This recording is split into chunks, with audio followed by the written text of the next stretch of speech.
मंगलं भगवान् विष्णु मंगलं मधुसूदन मंगलं पुंडरीकाक्ष मंगलं गरुड़ध्वज माधवो माधव हरि माधवो माधव वाक्यं स्मरन्ति साधव नित्यं सर्वकार्येषु माधव।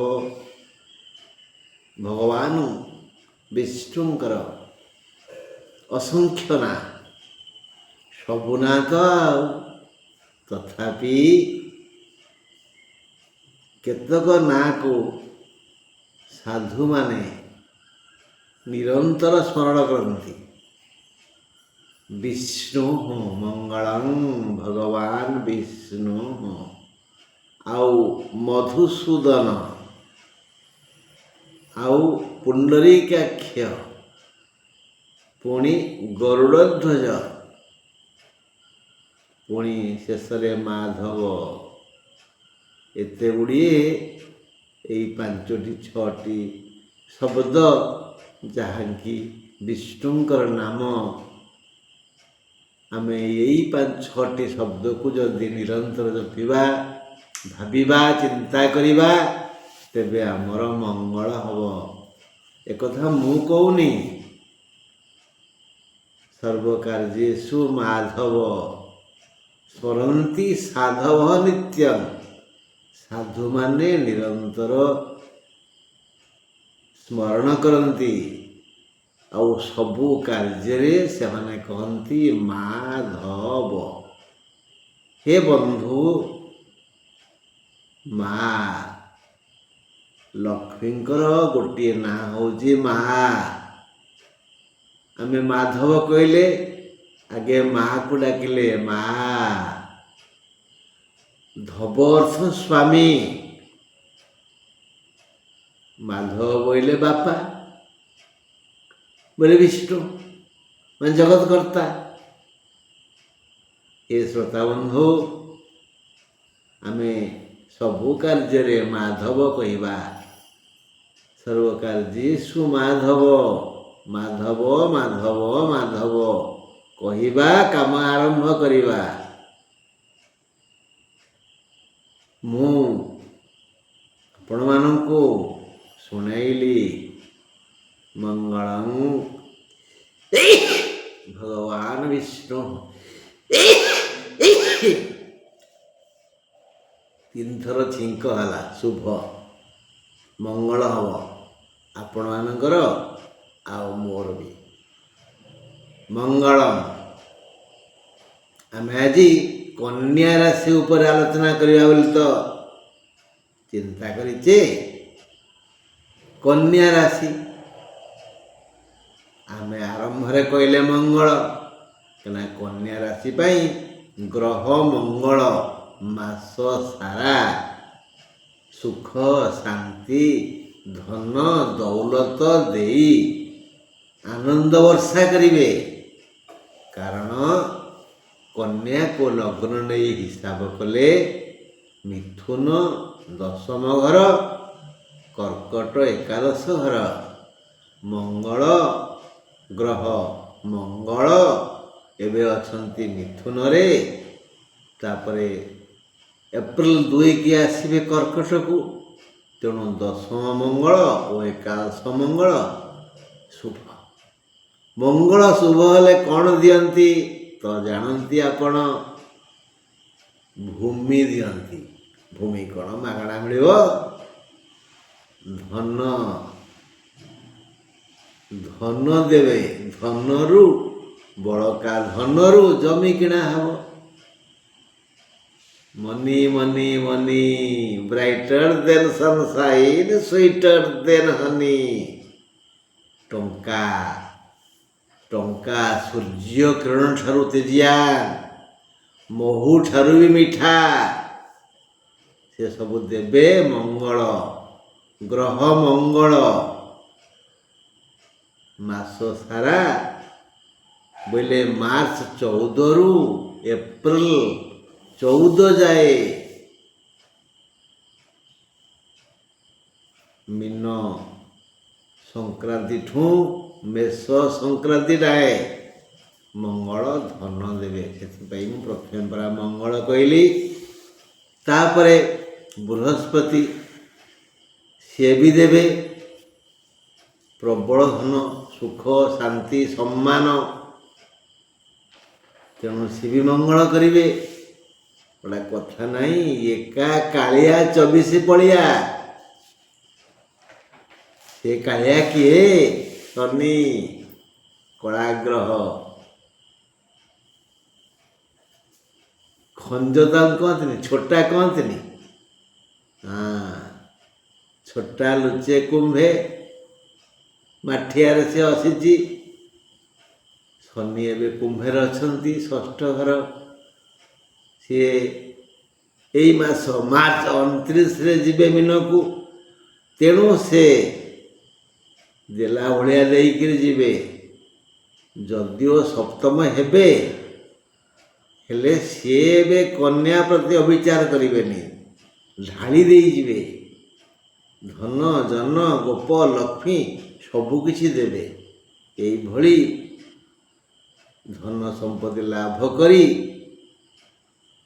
ଜମିବାଡ଼ି କିଣି କନ୍ୟା ରାଶିର ବନ୍ଧୁମାନେ ମହା ଆନନ୍ଦରେ ମାସଟିକୁ କଟେଇବେ। ଏ ହେଲା କନ୍ୟା ରାଶିର ସାରାଂଶ। ସମୁଦାୟ କେତେ ସୁଖ କେତେ ଦୁଃଖ ବୋଝ କନ୍ୟା ରାଶିର କାନ୍ଧ ଉପରେ ଥୁଆ ହେବ। ଆସନ୍ତୁ ଶୁଣିବା ଏହି ପ୍ରବନ୍ଧଟି। ଦେଖୁ ଦେଖୁ ଆସିଗଲା ମୀନ ମାସ। କାରଣ ରବି ମାର୍ଚ୍ଚ 14ରୁ ଏପ୍ରିଲ 14 ଯାଏ ମୀନ ରାଶିରେ ରହିବେ। ରବିଙ୍କ ସହିତ ସେଠି ରାହୁ, ବୁଧ, ଶୁକ୍ର ଏମିତି 4ଟା ଗ୍ରହ ହେଇଗଲେ। ତାଙ୍କର ତୀକ୍ଷ୍ଣ ଦୃଷ୍ଟି ରହିଛି କେଉଁଠି? ଲଗ୍ନକୁ, ମାନେ କନ୍ୟାକୁ। କନ୍ୟା ରାଶିର ସମସ୍ତ ବ୍ୟକ୍ତି ସୁସ୍ଥ ରହିବେ। 4ଟା ଗ୍ରହ ଦେଖୁଛନ୍ତି ଦେହକୁ ବା ଲଗ୍ନକୁ। ଦେହ ମୁଣ୍ଡ ପ୍ରାୟ ଖରାପ ହେବନି। ପୁଣି 29ରେ ଶନି ଯିବେ। ମୀନରେ ପଞ୍ଚଗ୍ରହ କୂଟ ହେବ। 5ଟା ଗ୍ରହ ଦେଖିବେ, ଦେହ ସମ୍ପୂର୍ଣ୍ଣ ସୁସ୍ଥ। ତେଣୁ ଧନ ମିଳିଲା, ସ୍ୱାସ୍ଥ୍ୟ ମିଳିଲା, ସୁଖ ମିଳିଲା, ଆଉ କ'ଣ ଦରକାର? ଦେଖିବା କ'ଣ ହେଲା। ସ୍ୱାସ୍ଥ୍ୟ ଠିକ୍ଠାକ୍ ରହିବ। 4-2 ଯାଏ ଦଶମ ମଙ୍ଗଳ, ତାପରେ ଏକାଦଶ ମଙ୍ଗଳ। ଏଣୁ ମାସ ସାରା ମଙ୍ଗଳ ସମସ୍ତ ପ୍ରକାର ସୁଖ ଦେଇ ପରମ ଶାନ୍ତି ପ୍ରଦାନ କରିବେ। ମାସ ସାରା ନବମ ଗୁରୁ ସମ୍ମାନର ସହ ବଞ୍ଚିବାର ସୁସ୍ଥ ପରିବେଶ ସୃଷ୍ଟି କରି ଅଭୂତପୂର୍ବ ପ୍ରୀତି ପ୍ରଦାନ କରିବେ ଦେବଗୁରୁ ବୃହସ୍ପତି। ସପ୍ତମ ରାହୁ ନିଷ୍ପତ୍ତି ନେଇଛନ୍ତି ହସ୍ତା ଓ ଚିତ୍ରା ନକ୍ଷତ୍ର ବିଶିଷ୍ଟ କନ୍ୟାକୁ, ମାନେ 13 ଓ 14 ନକ୍ଷତ୍ରକୁ ସୁତ ଦେବେ, ସୁଖ ଦେବେ, ଲାଭ ଦେବେ। ଆପଣଙ୍କର ସୁତ ଦରକାର ନାହିଁ ତ? ସୁତ ସମାନ ସୁଖ ଦେବେ ପରା। ସୁତ ସୁଖ ଓ ଲାଭ ଦେବେ। ମାତ୍ର 12 ନକ୍ଷତ୍ରକୁ ସତର୍କ କରି କହିଛନ୍ତି, ବାକ୍ ସଂଯମ କର, ଅଳ୍ପ କୁହ, ନହେଲେ କହୁ କହୁ କ'ଣ କହିଦେବ, ଝଗଡ଼ା ହେଇଯିବ ଯେ। ଅଯଥା କଳହ ହେବ। ଷଷ୍ଠ ଶନି ଯାହା 28-3 ଯାଏ ଅଛନ୍ତି, ସେ ଏହି 3 ନକ୍ଷତ୍ରଙ୍କୁ ସୁଖ, ସମ୍ମାନ, ଧନ, ବନ୍ଧୁ, ଯଶ ଆଦି ଦେବେ।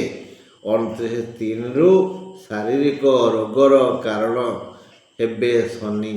ତଥାପି ଲକ୍ଷ୍ମୀ ଲାଭ କରାଇ ପୂର୍ବ ଆନନ୍ଦର ଧାରା ଅବ୍ୟାହତ ରଖିବେ।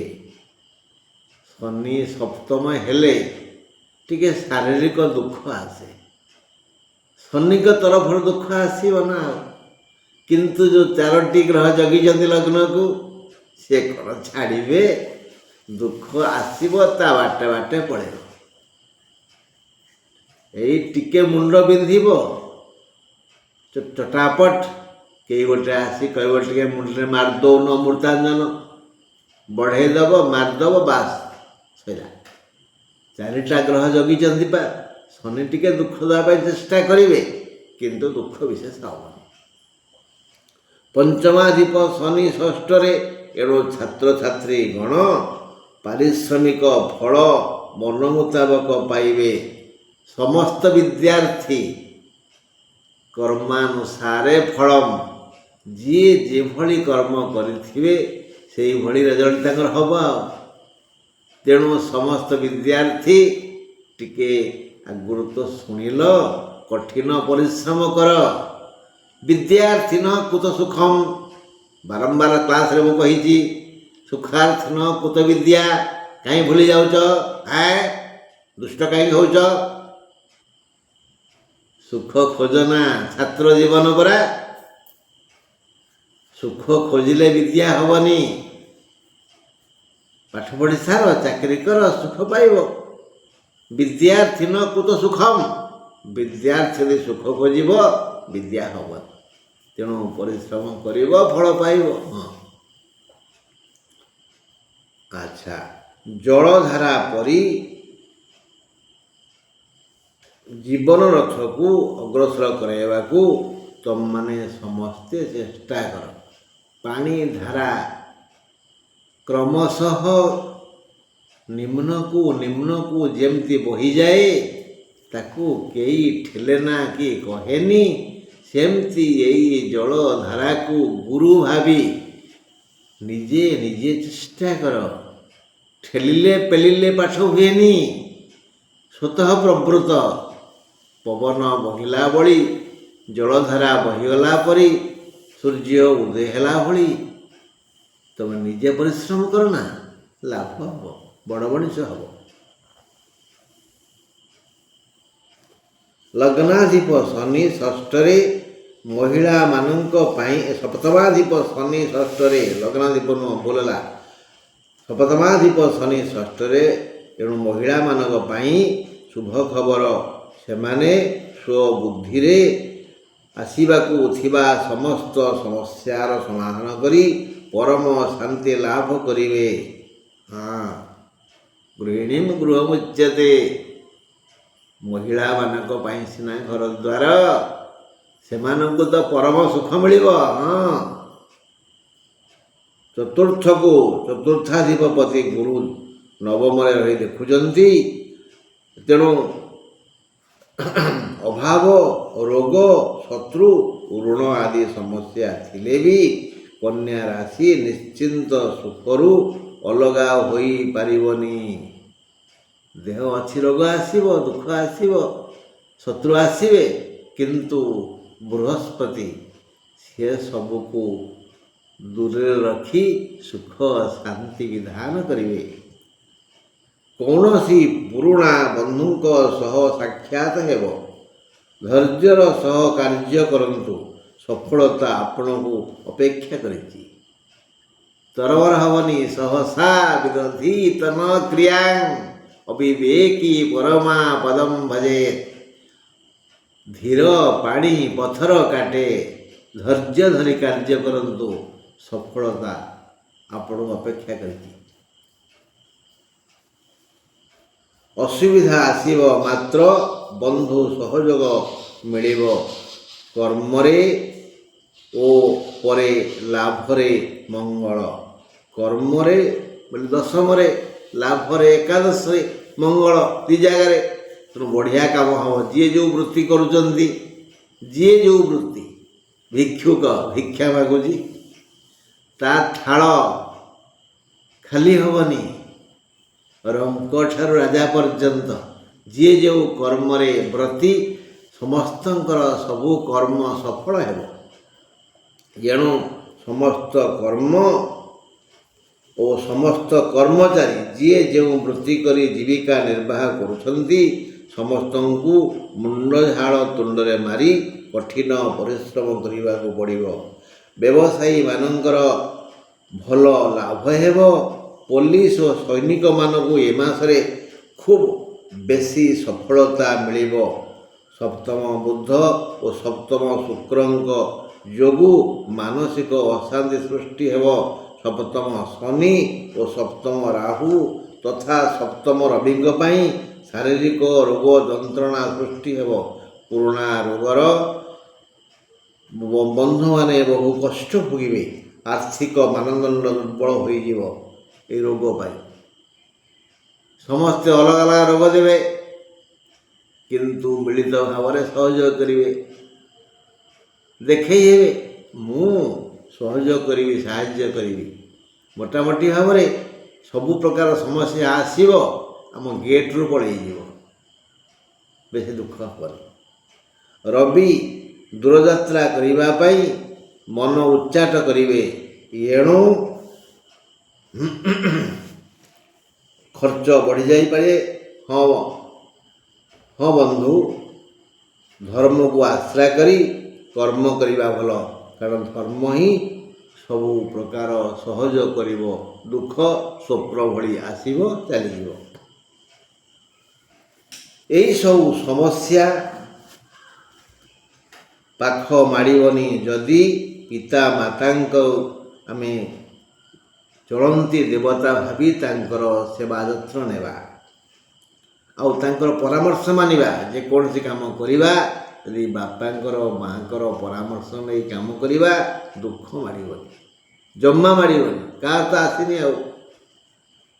ଏ ଦୁହିଁଙ୍କର ଯତ୍ନ ନିଅ, ତେବେ କୌଣସି ଅଦୃଷ୍ଟ ଶକ୍ତି ତୁମ ଛାଇ ବି ମାଡ଼ିପାରିବ ନାହିଁ। କେତୁ ବାମ ପାଦରେ 13-14 ନକ୍ଷତ୍ରକୁ ଦୁଃଖ ଦେବେ। ବାମ ପାଦରେ କଷ୍ଟ ହେବ, ଆଣ୍ଠୁ ଗଣ୍ଠି ଦରଜ ହୋଇପାରେ, କଣ୍ଟା ଫୁଟି ଯାଇପାରେ, ଇତ୍ୟାଦି ଇତ୍ୟାଦି। ଚତୁର୍ଥ ନକ୍ଷତ୍ର ଚିତ୍ରା ନକ୍ଷତ୍ରର କାନ୍ଧରେ ଅସହ୍ୟ ଯନ୍ତ୍ରଣା ହେବ। ସପ୍ତମ ରବିଙ୍କ ପାଇଁ 12 ନକ୍ଷତ୍ର ବହୁ ଦୁଃଖ ପାଇବ। ଗୋପବନ୍ଧୁ ଦାସ ଉତ୍କଳମଣି ଗୋଟେ ଲେଖା ଲେଖିଲେ, ସେ ଲେଖାଟା ପଢ଼ିଦେବା। କରି ନପାର ଯଦି ପରୋପକାର, କରନା ଅପକାର କେବେ କାହାର। ଆଚ୍ଛା ବନ୍ଧୁ, ଦୁଃଖ କାହିଁକି ଆସେ? କାହିଁକି ଆସେ? ଏଥିପାଇଁକି ଆସେ ଯେ ଆମେ ପରର ଅପକାର କରୁଛେ। ତେଣୁ ଉତ୍କଳମଣି କହିଲେ ପର ଉପକାର କର। କରି ନପାର ଯଦି ପରୋପକାର, କରିପାରୁନ ଉପକାର କାହାର ଯଦି ଚୁପ୍ ରୁହ। କରନା ଅପକାର କେବେ କାହାର। ବଡ଼ ହେବା ଭଲ କଥା, ଭଲ ହେବା ସବୁଠୁ ବଡ଼ କଥା। ଆଗେ ନିଜକୁ ସଜାଡ଼ି ଦିଅ ନା, ଆଗେ ନିଜ ଭୁଲଟା ବୁଝ। କହିଲ ବନ୍ଧୁ ମୂର୍ଖ କାହାକୁ କହନ୍ତି? ଯିଏ ଅନ୍ୟର ଭୁଲ ଖୋଜେ, ଭୁଲ ଦେଖେ, ଘାକୁ ମାଛି ଦେଖିଲା ଭଳି। ତେଣୁ ସେ ଦୁଃଖ ଭୋଗିବନି। ଯିଏ ନିଜ ଭୁଲଟା ଦେଖେ, ନିଜକୁ ସଜାଡ଼ି ଦିଏ, ତା ପାଇଁ ଦୁଃଖ ଆସିବନି। ଏସବୁ ଚିନ୍ତା କଲା ପରେ ଆମେ ଦେଖିବା ଆମର ସୁଖ କେତେ, ଦୁଃଖ କେତେ। ସୁତରାଂ ଏ ମାସରେ କନ୍ୟା ରାଶିର ବନ୍ଧୁମାନେ ଶତକଡ଼ା 75% ସୁଖ ପାଇବେ। ଅଧିକ ମଧ୍ୟ 25%ରୁ କମ୍ ଦୁଃଖ ଭୋଗିବେ। ରହିଲି ବନ୍ଧୁ, ଆଜି ପାଇଁ ଏତିକି। ନମସ୍କାର।